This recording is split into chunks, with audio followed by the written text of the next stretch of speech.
est 15 heures, c'est l'heure de votre journal. Madame, Monsieur, bonjour. Tout de suite, les titres de cette édition. Le secrétaire général du ministère de l'Éducation nationale et la directrice de la division santé et développement social de l'IGAD ont présidé conjointement la cérémonie de lancement des travaux de réhabilitation du lycée technique d'Ali Sebi. Et à l'international, la plus haute juridiction de l'ONU a ordonné hier à Israël de stopper son offensive militaire à Rafah. Nous sommes le samedi 25 mai 2024. Bienvenue si vous nous rejoignez sur Télé Djibouti. L'Algérie abritera les 26 et 27 mai les travaux du 36e congrès de l'Union interparlementaire arabe sur convocation de son président, Ibrahim Boghali, président de l'Assemblée populaire nationale. Le président de l'Assemblée nationale de l'État Mohamed El-État est arrivé à Alger dans l'après-midi d'hier pour prendre part aux travaux de la 36e conférence de l'Union interparlementaire arabe, accompagné de l'ambassadeur de Djibouti accrédité en France et en Algérie, Ayad Moussaed. Le président de l'Assemblée nationale a été accueilli par son homologue algérien.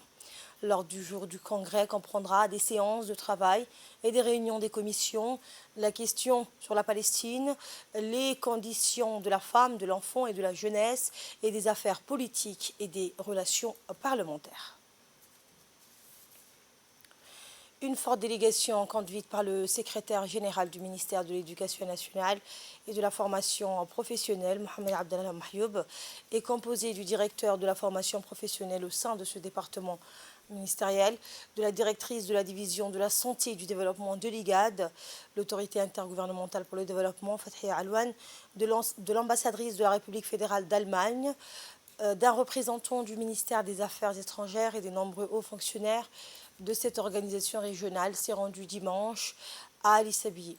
Arrivés à destination, les membres de cette délégation ont été reçus par le préfet de la région et le président du conseil régional dans le salon officiel de la résidence préfectorale. Quelques instants après leur arrivée, le secrétaire général du MENFOP et les hauts responsables de l'IGAD, conduits par les autorités régionales, se sont rendus au lycée technique d'Ali Sebi. Sur place, ils ont été accueillis par l'inspecteur régional du MENFOP, Mohamed Adengeli, le proviseur de l'établissement scolaire d'enseignement professionnel Barret, ses principaux collaborateurs administratifs, des professeurs, des lycéens et des parents d'élèves. À l'issue de cette cérémonie, le représentant du MENFOP, les membres de l'IGAD et l'ambassadrice de la République fédérale d'Allemagne ont procédé à la pose de la première pierre du projet de réhabilitation complète du lycée technique d'Ali Sebi.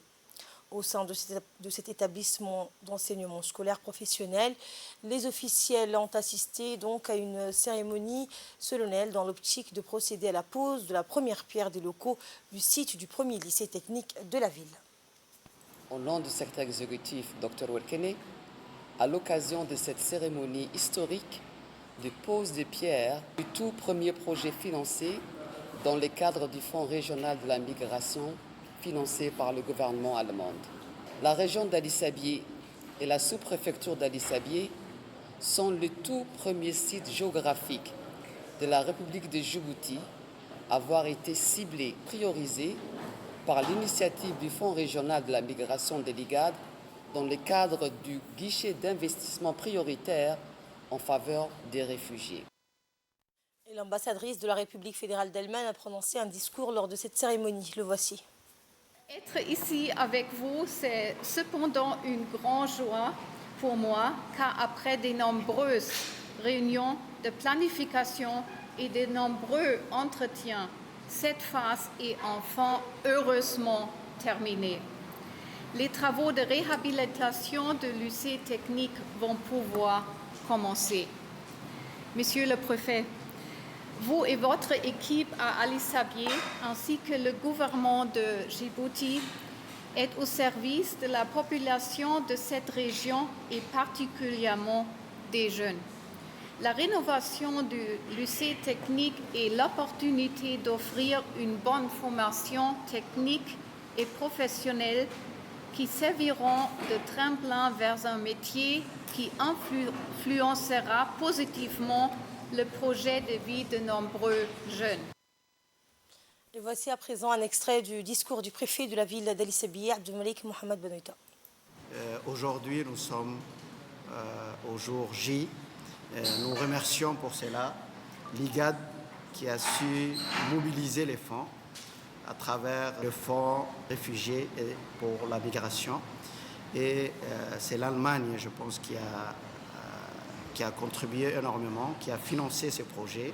Certes, si on regarde en termes d'élèves scolarisés, la région d'Ali Sabih abrite beaucoup d'élèves, plus de 10 000 élèves.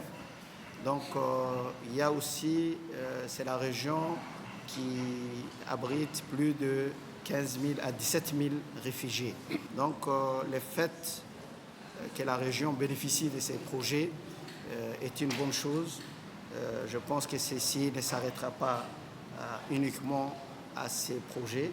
Et certainement, il y a d'autres extensions, il y a d'autres réhabilitations en termes de l'éducation nationale qui s'est fait ressentir. Et Inch'Allah, j'en doute pas que le ministère de l'Éducation nationale a entrepris un plan stratégique afin d'apporter tous les éléments nécessaires pour permettre de rehausser un peu le niveau des besoins de jeunes scolarisés dans la région d'Ali Sabih. Et suivant cette fois un extrait du discours du secrétaire général du ministère de l'Éducation nationale. Tout d'abord, je voudrais exprimer et vous transmettre les salutations de son Excellence, Monsieur le ministre de l'Éducation nationale et de la formation professionnelle et tous ces encouragements pour la réussite de ces projets d'envergure qui tient à cœur le ministère de l'Éducation nationale et de la formation professionnelle. Ces projets nous allons inaugurer ce matin avec la pose de la première pierre pour l'extension de l'ancien lycée d'Ali Sabih, mais également aussi de la réhabilitation, est un projet qui a été mûrement réfléchi, qui tenait à cœur le ministère de l'Éducation nationale pour pouvoir offrir à la région, mais également aussi aux communautés réfugiées à Djibouti, et notamment dans la zone dans les localités d'Ali Adé et de Holol, une plateforme de formation technique qui leur permet de pouvoir bénéficier d'une formation professionnelle de qualité, mais également aussi qui leur permet de développer des compétences et de pouvoir s'insérer dans la vie socio-économique de la région, mais plus globalement au niveau de Djibouti. Cette vision que le ministère a développée, c'est conjuguée avec la vision de l'IGAD pour le développement de la formation professionnelle à Djibouti et avec l'appui des partenaires, qui est notre partenaire aussi, l'Allemagne, qui a appuyé au niveau financier ces projets.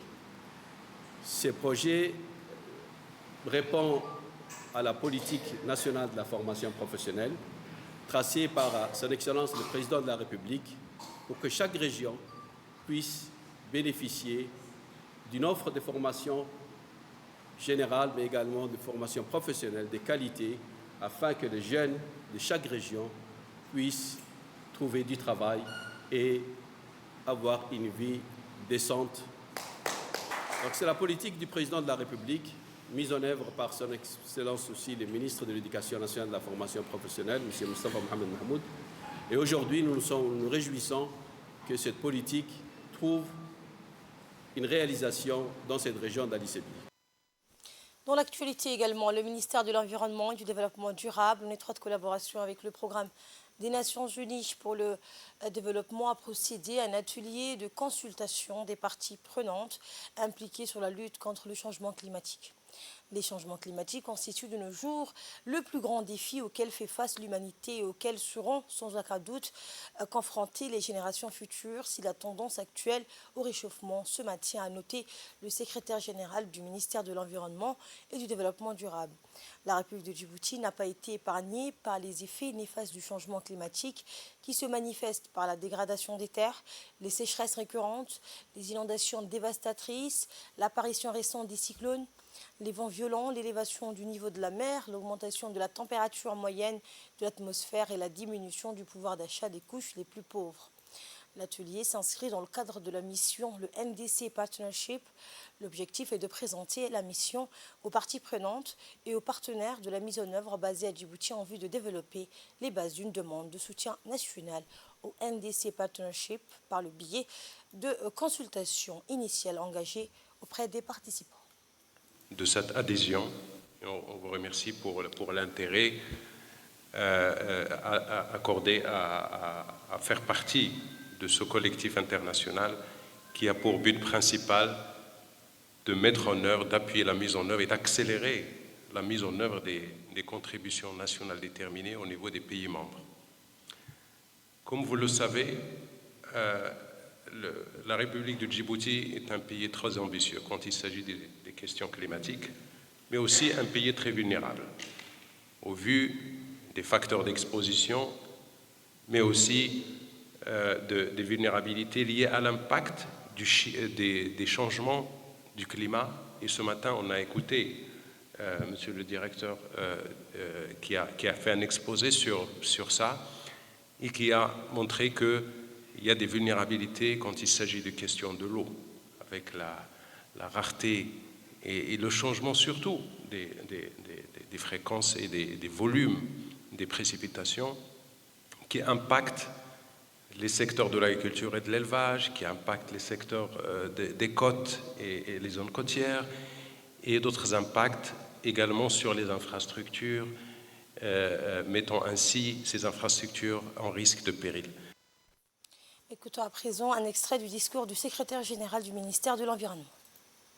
Mesdames et messieurs, comme vous le savez, le changement climatique constitue de nos jours le plus grand défi auquel fait face l'humanité et auquel seront sans aucun doute confrontées les générations futures si la tendance actuelle de réchauffement se maintient. Le 6e rapport d'évaluation du groupe d'experts intergouvernemental sur l'évolution du climat affirme que le monde n'est pas en bonne voie pour maintenir la limite de 1,5 degré convenue à la conférence de Paris.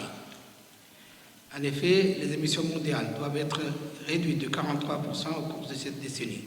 Ce rapport confirme que l'Afrique se réchauffe plus rapidement que le reste du monde et que s'il ne s'atténue pas, le changement climatique continuera d'avoir des impacts négatifs sur les économies et les sociétés africaines et d'entraver la croissance économique et le bien-être de nos populations.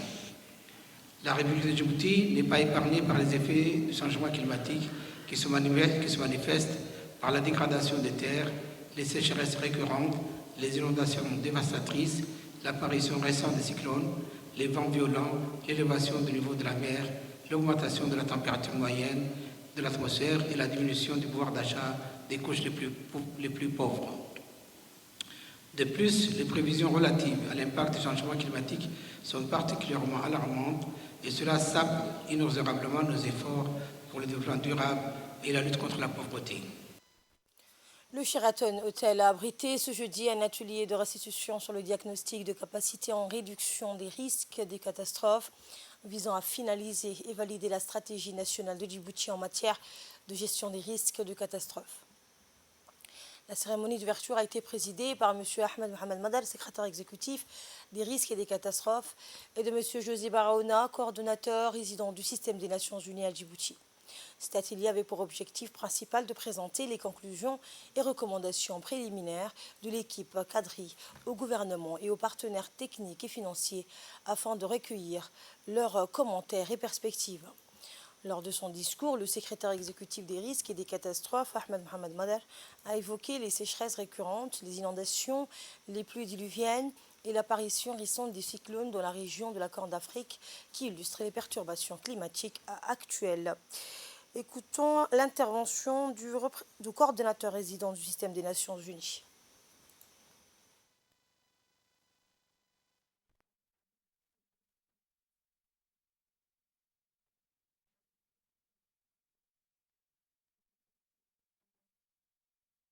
C'est notre obligation d'être prêt, d'avoir des mécanismes de prévention, d'investir sur la prévention et d'avoir des mécanismes que si un jour ou quand les chocs arrivent, on peut aviser les populations avant, on peut mettre des mesures de prévention et on peut éviter le plus possible l'impact sur la population, et spécialement la population plus vulnérable. Il faut se préparer maintenant parce que les jours que la catastrophe arrive, il faut directement activer et commencer la réponse et commencer la prévention tout de suite. Donc, il y a un homework, je dirais, un travail pour la maison que CADRI va laisser avec nous, que je vous invite à le prendre et à nous préparer dans les prochains mois Je crois que la mission Kadri termine aujourd'hui. Le travail pour nous commence à partir de dimanche de mettre en place les recommandations que les collègues vont faire. Le secrétaire exécutif des risques et des catastrophes, M. Ahmed Mohamed Madala, a souligné que la République de Djibouti est particulièrement vulnérable aux conséquences dramatiques du changement climatique. Nous l'écoutons. Comme vous le savez, notre pays est particulièrement vulnérable aux conséquences dramatiques du changement climatique, comme l'a si bien indiqué le coordonnateur résident. Les sécheresses récurrentes, les inondations, mais aussi les pluies diluviennes. Et ces derniers temps, nous avons aussi l'apparition récente des cyclones dans la sous-région de la Corne de l'Afrique, démontrent le dérèglement climatique auquel nous sommes soumis de nos jours. Pour renforcer davantage notre mécanisme de gestion des risques et des catastrophes, le ministère de l'Intérieur, à travers le secrétariat exécutif, a introduit une requête auprès du coordonnateur résident du système des Nations Unies pour solliciter l'expertise de l'initiative Kadri. Kadri qui veut dire Capacity Disaster Risk Initiative, qui regroupe une vingtaine d'organisations internationales. Cette décision de réaliser le diagnostic des capacités de notre pays traduit une réelle volonté politique de notre président de la République, son Excellence M. Ismaël Omar Guelleh, à renforcer la résilience des populations en réduisant les répercussions négatives des catastrophes. Hier, au village de Hatay de la sous-préfecture de Dora, s'est tenue l'ouverture d'un atelier de formation sur les techniques de communication et les conséquences des mutilations génitales féminines. Cet atelier est organisé sur une durée de 3 mois et supervisé et mis en œuvre par l'Association des femmes de Tadjoura grâce au soutien financier de l'USAID dans le cadre du projet appui à l'engagement de la société civile dans le processus de développement local. Et l'objectif principal de cette formation est de renforcer les connaissances, les compétences et les attitudes des participants en matière de prévention, de dépistage, de conseil, de soins et d'orientation des femmes et des filles victimes ou à risque des MGF. Et l'atelier vise à renforcer spécifiquement les compétences en technique de communication et membres du collectif des associations des femmes, à donner aux participants bénéficiaires de la formation des outils pour sensibiliser sur les conséquences physiques, psychologiques et sociales des MGF et à préparer donc les participants à mener des actions de sensibilisation et de plaidoyer efficaces sur le terrain au plus près de leur communauté respective. En marge de cet événement, les participants ont eu l'opportunité d'apprécier et de témoigner sur les méthodes pédagogiques et les outils. Pour former les animateurs, aussi les agents de santé et aussi les membres des associations qui œuvrent dans les 9 localités et 2 quartiers de la périphérie de Tadjoura qui sont intégrés à ce programme que l'AFT est en train de mettre en œuvre sous la supervision et la direction de l'initiative de l'USAID. Donc c'est depuis 3 jours que nous sommes ici et nous formons les animateurs et les membres des associations sur les techniques de communication afin de sensibiliser leur population dans leur localité et dans leurs villages respectifs pour sensibiliser les populations les plus vulnérables face au MGF, mais aussi aujourd'hui nous les formons sur le leadership pour intégrer tout ceci dans la stratégie de lutte contre le MGF. Je vous le disais en titre, la plus haute juridiction de l'ONU a ordonné hier à Israël de stopper son offensive militaire à Rafah. La Cour internationale de justice exige qu'Israël permette l'acheminement de l'aide humanitaire à Gaza, des injonctions saluées par le représentant palestinien à l'ONU, Riyad Mansour. Au milieu d'ambassadeurs de pays arabes, l'ambassadeur de la Palestine auprès de l'ONU a promis une action commune des 22 pays arabes aux Nations Unies avec les 120 membres du gouvernement des non-alignés afin de voir appliquer les résolutions du Conseil de sécurité de l'ONU et les décisions de la Cour en faveur d'un arrêt total des hostilités à Gaza. Et c'est sur ce point que se referme cette édition. Merci de votre aimable attention.